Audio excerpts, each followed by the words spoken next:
All right, guys. Traversal ENT in the building, guys. Back with another one. All right, it's about time I did one of my breakdown videos for fights that are coming up. And we know that there's a fight that's on the horizon now, or that's been spoken about. I've caught wind of it this week, I think. The Terence Crawford versus Shawn Porter fight. And that's going to be one of them big fights that's going to happen in the United States. And I'm looking forward to it. If you're a real boxing fan, you should be looking forward to that fight as well. I'm looking forward to that fight for multiple reasons, which I'm going to go into. And I'm going to go into the early breakdown of the fight of strategies for both fighters, yeah? Early breakdown of it. Just an early one, because I'm going to do a more in-depth one slightly closer to the fight. Here we go. But before I say anything else, guys, you know when I do my breakdowns, no one does it like I do it. I have my own style.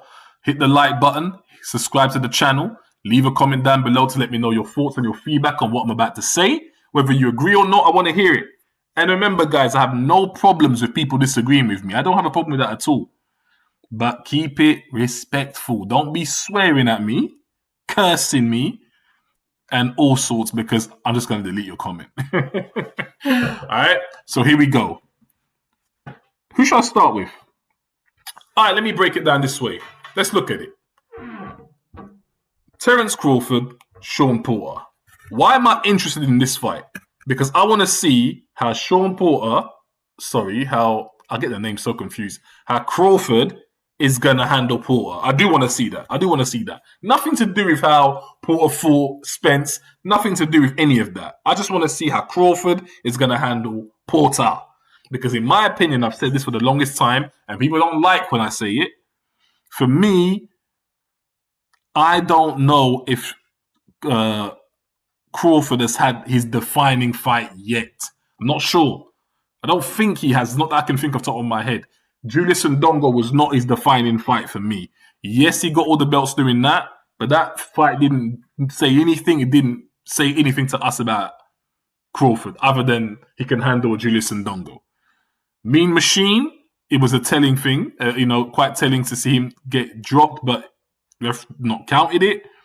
But that fight was not his defining fight. I believe this is his defining fight for me. Kell Brook fight would have been his defining fight, but he fought a shot Kell Brook, I'm afraid. But this is the fight where I'm really going to see Terence Crawford fighting at the toppest level in the welterweight division. Because Shawn Porter is at the toppest level in the welterweight division, all right? That's why I'm intrigued about this fight. So let me break it down to you. Out of the two guys, Porter Crawford, who is the better boxer? It's important to establish that when you're breaking down a fight. Hands down, everyone and their grandmothers will tell you it is Crawford. Okay, 1 point to him. Who is the better athlete out of the two guys? This is a very important question because it tells you who has stamina, the fitness levels of each fighter. There's no doubt about it that it's Shawn Porter. Porter has the stamina, Crawford has the boxing skills. Now, the two are actually great counters of each other. Because if someone's got a lot of stamina more than you, but you got better skill than him, you can use your skill to not have to exert as much energy, depending on the strategy the other one employs, right? So 1-1. Who's the stronger fighter out of them two? Who has the most strength? I think it's a no-brainer to say that it's going to be, in my opinion, Shawn Porter. Shawn Porter's fought at 160 before, believe it or not, in the amateurs. Terence Crawford has never fought anywhere past 147 that I know of. I could be wrong. Porter has the strength. However, out of the two fighters, because Crawford is the better boxer, Crawford places his punches better, Crawford will have the harder punch power than Porter will. I'm going to say that again. Shawn Porter has more strength, physical strength, than Crawford. However, because Crawford is a better boxer and places his punches more precisely and accurately than Porter, because Crawford does that better, punch placement and accuracy, his punch power will be stronger than Shawn Porter's punch power on the night of the fight. Yes. Traversal ENT, you're hearing it here first. Crawford is going to have the harder punch power than Porter will. Because make no mistake about it, a perfectly placed punch has a devastating effect, even when it's not coming from a devastating puncher. All right? Remember that, guys. So, strength goes to Porter, stamina and athleticism goes to Porter, boxing ability goes to Crawford, punch power will go to Crawford. So they both have two advantages there that I'm looking at, right?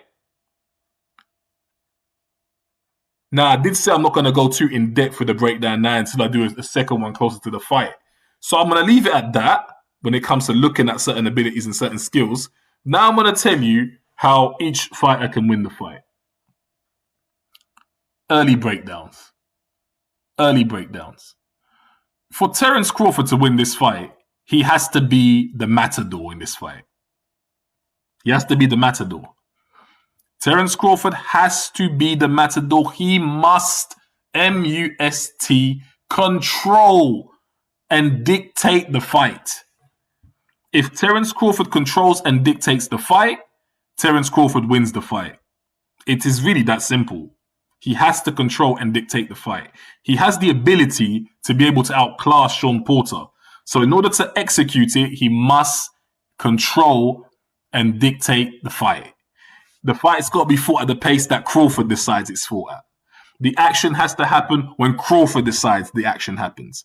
He must be the general in that ring at all times or the majority of the times, and he will win the fight.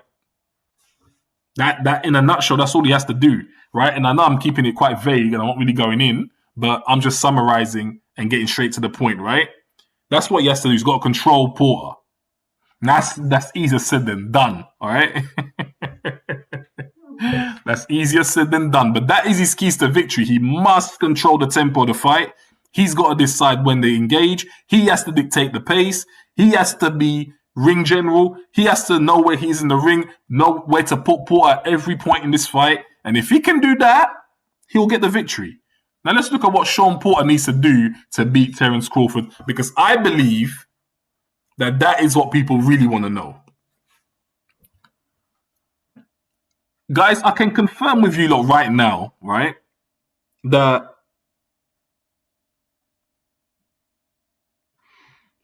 one thing will most certainly happen in this fight. If Porter does not take heed to what I'm about to say next. Terence Crawford will figure Shawn Porter out. Okay? Forget film study, forget tape, because they're going to do all of that. But put that all aside. Just them two in the ring, because you know it's one thing watching it, it's another thing being involved, right? Just them two in the ring. Give Crawford enough time.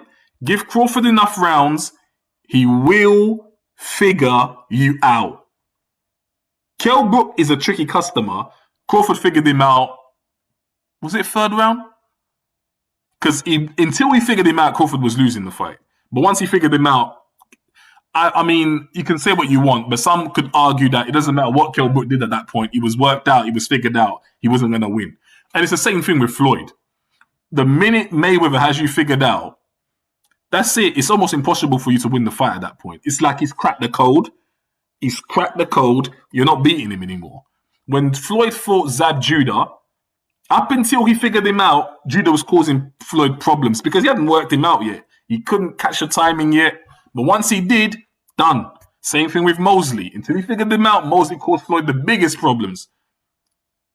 But once he did not get touched again. And it's the same thing with Crawford. Crawford will figure out Shawn Porter. So Porter, knowing that you are on the timer, because you're on the timer when you're fighting someone like Terence Crawford, the clock is ticking for you. And what does that mean? What does that actually mean? It means that at some point when that clock rings, when that alarm goes off, that means Crawford's figured you out. That means you're going to start being inefficient and ineffective at this point. that means you're really going to start losing the fight now. So you are on a timer.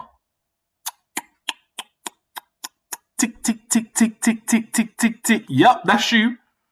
So how do you negate that? If you know that's what's coming, that's what you're going to be up against, a clock, and when it hits 12, whatever, that's you figured out. What are you got to do to negate that? There is something you can do. There is. And I'm about to tell you, look. Before I say anything else, guys, hit that like button, because I know you ain't done so yet. It don't take a second. Hit the like button, hit the subscribe button if you ain't already, yeah? And at the end of the video, leave your comment down below. What Shawn Porter needs to do, he needs to have the dirtiest fight that boxing has ever seen in the welterweight division. Yup. He needs to have the dirtiest fight that boxing has ever seen in the welterweight division. And I'm going to tell you exactly what I mean when I say that. Shawn Porter, you need to grab Terence Crawford at all times. Yeah? By the way, let me say this before I continue. Shawn Porter is going to have to make the ultimate sacrifice in this fight. If he doesn't do it, in my opinion, I don't know if he'll win. If he doesn't do it, his chances of winning are slim. If he does it, I think he increases his chances. It's a major, is the word contradiction or oxymoron? I don't know, but it's one of them two. What I'm about to say next. But he needs to, listen, big risk, big rewards, right? You need to, Shawn Porter, have a point deducted off you in this fight in order for you to win this fight. That is quick. What other YouTuber do you know tells fighters you need to have a point deducted in order to win the fight? Traversal ENT, it's a unique channel here because, listen, I advise fighters as if they're sitting in front of me, you understand? Why do I say that? Because you need to have the dirtiest fight boxing's ever seen. You need to be grabbing Terence Crawford every single time you can. You need to be headbutting Terence Crawford.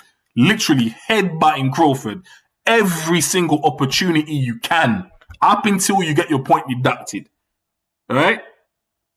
You need to be grabbing this guy, headbutting this guy, getting so close to this guy that you're smothering his own work.